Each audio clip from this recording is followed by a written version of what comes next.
eet105, Chapter 7, Series Parallel Networks. There's a voltage divider supply approach, which just uses the voltage divider formula. There's potentiometer loading. V sub L equals R times E. This is voltage across the load is V sub L. R1 and R2 are the portion resistance of the potentiometer or pot. E is the source voltage. R sub L is the resistance of the load. You can see an illustration here of that. Here's a potentiometer loading. This is what a potentiometer looks like on paper. This is what it looks like in real life. It has a dial, and you can, there's three terminals right here, A, B, C, and then here's your source voltage. This is how you hook it up. And then B can be like kind of slid or moved up and down along this resistance. And then this is how you would break it down. You have, a resistance between that terminal. Between B and A, you have R2, and between B and C, you have R1. And then you also have a load on it, which is this resistor here.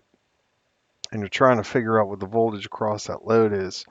So this is the formula for it right here. V sub L, it's just a voltage divider, that's all it is.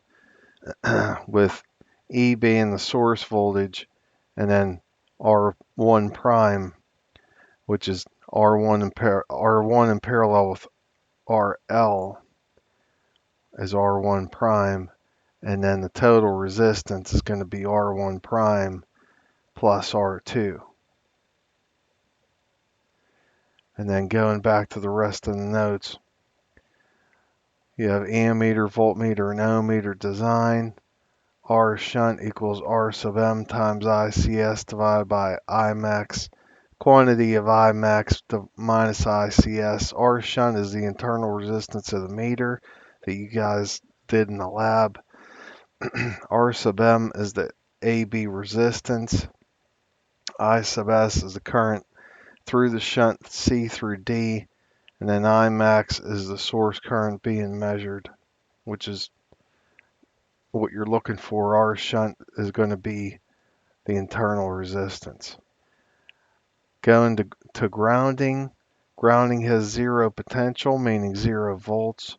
It's a point of reference, and it could be earth or chassis. Here are some images of earth ground. I've been drawing it on the board. It has a ground with 3 lines below it. That's typical, the most typical reference point. Chassis ground is normally, it looks like this or this. That would be for like a moving object like a car, or let's say a washing machine or something that has a chassis.